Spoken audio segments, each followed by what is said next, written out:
Hey, hey, hey. What's up, y'all? All right. I'm a little behind, but it's all good. Let's see.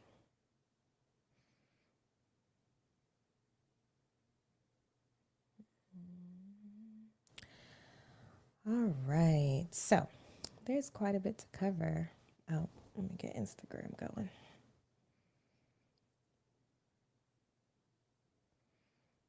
All right.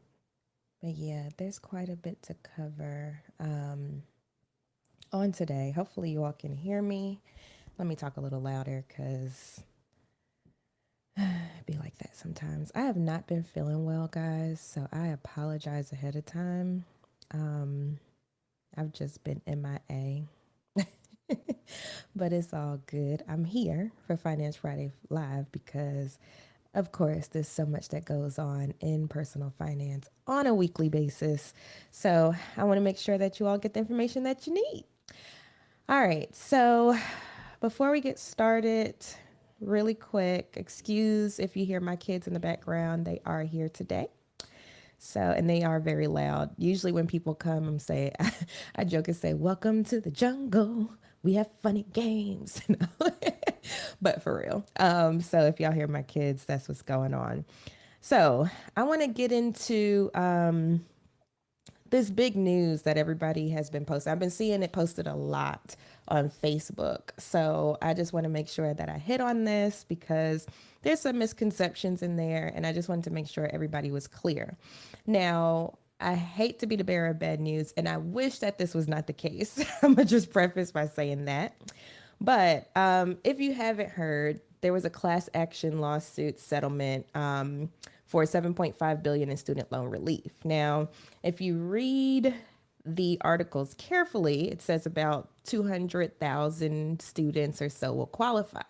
Now, you might be thinking of all of the different schools, it has to be more than 200,000 or so people that would have been affected by these for profit schools, which you are absolutely right. Unfortunately, in order to be a class member in this class action lawsuit, there are some stipulations that had to be met. So, of course, I did some additional research on this because I was like, what? They about to do blanket student loan forgiveness for all these schools? I was like, something does not seem right. And of course, it was not. So you can't believe everything that the news people report because they don't report the whole thing. They just try to get you to, click on their article, read it, so on and so forth. So when I actually went to the actual website of the class action lawsuit, so every time there's a class action lawsuit, they have to have a website for it. Okay. So that's where you find out if you're a member of it, that's where you can opt in, opt out, so on and so forth. So this is what all class action lawsuits. Okay. So it says in the fine print, not really fine, but it has a whole section about questions about class membership.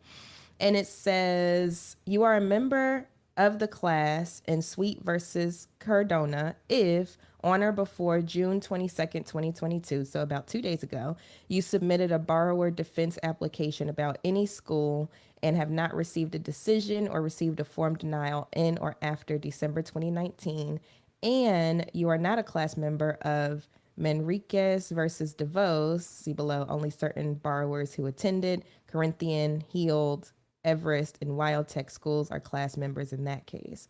So you have to meet both of those stipulations before you are a member in this case. So unfortunately, just because your school is on the list does not mean that you are getting blanket student loan forgiveness. That's not how it works, unfortunately. You do have to be a class member in order to qualify. So that's why you will see that in the news reports, it says about 200,000 students or so on and so forth, or around that number. I've seen between 200,000 and like 260. And that's why, because you had to kind of pre qualify before they are doing this. Now, I am still going to keep up to date with what's going on with this because it still has to get approved and so on and so forth. So it's not set in stone yet. So I will keep you all updated. Hopefully, maybe next week I'll have some better news, but that is the reality of the situation right now. Now, another thing I wanted to talk about was I saw an article this morning. I thought it was really interesting. So, as you all might know, there's talks about, this being a recession, so on and so forth. Now, if it is a recession, y'all, it's not going to be, in my opinion, it's not going to be as bad as 2008, 2009. And here's why. Jobs are still high. Okay. So people are still getting jobs. The unemployment rate is still low. So all of that stuff does not match 2008, 2009. Back then, people weren't getting jobs, unemployment was high, and that's what made the recession worse. But I did come across this article this morning, which I thought was really interesting, where people are having their job offers rescinded days before they start. So in this article, it talks about this lady. She had went through the whole interview process, got approved to start at a company. And then when it was like a day before she was supposed to start, mind you, she already quit her previous job. They were like, oh, well, we have to push it, push it, push it. They pushed it like another week. Then they came back to her and said that they were not, that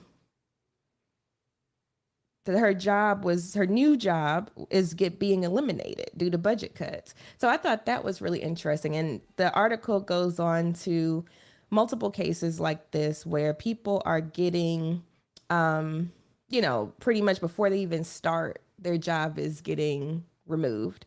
Now, in the article also talks about how this is related to the crypto downturn, which, if you all aren't aware, a lot of the cryptocurrencies are very, very low at this point, and people are losing a ton of money.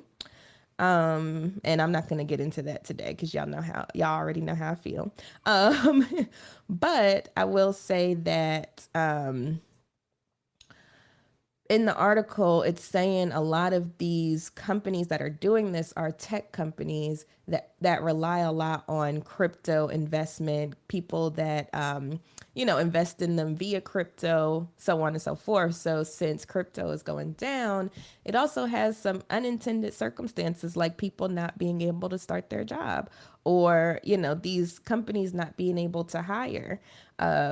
Anymore. And I don't know if you all were aware, but there was one crypto company that had to lay off like 18 Coinbase. They had to lay off 18% of their workforce, and they were one of the ones pulling job offers as well. So I say all of this to say, to keep you all aware of what's going on and how all of these things are connected. So even if you are just looking at, oh, well, I'm losing a lot of money in crypto, there's still a lot of things that are associated with this. These are still companies that still need to hire people. So just to keep you all up to date on what's going on with that. And if you are in the crypto game, I would love to hear your thoughts about what's going on now. Because, as you all may or may not know, I don't really do crypto like that. That's not something that I invest in. So I'm not too, informed about how this is all going on that end. But I just know that this is another thing I thought that was interesting to realize is that people are losing their jobs and also getting their job offers rescinded because of the crypto downturn. So I just thought that was interesting to share. I'm gonna take a break because I feel like I've been talking a lot. So if you have any questions, I'm gonna check and see.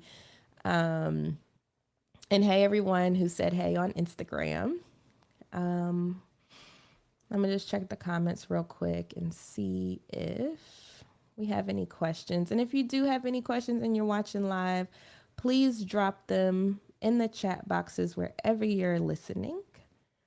And I'll be more than happy to help out. But I really wanted to get that information out about the student loan forgiveness because Facebook was going ablaze, and I hated to be the person going under everybody's post like, wait, whoa, whoa, whoa, whoa. That's not how it works. But I just want to make sure that you all have accurate information. And I can also post these links as well. So that way you can do your own research. But my suggestion is anytime you see a news report or what have you, make sure you do additional research because they're only going to get you enough information to make you click. And then it's up to you to get the rest of it. So just keep that in mind.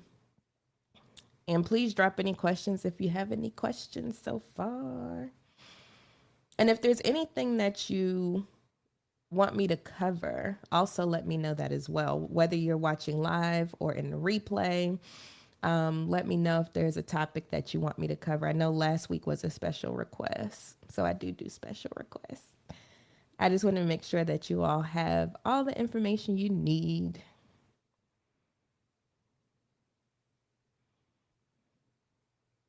Another thing that happened this morning was the Roe versus Wade was overturned. Now, I'm not going to get too much into that because, it's not really money related, but just so you're aware. So if you're interested and you've been following that, definitely check that out.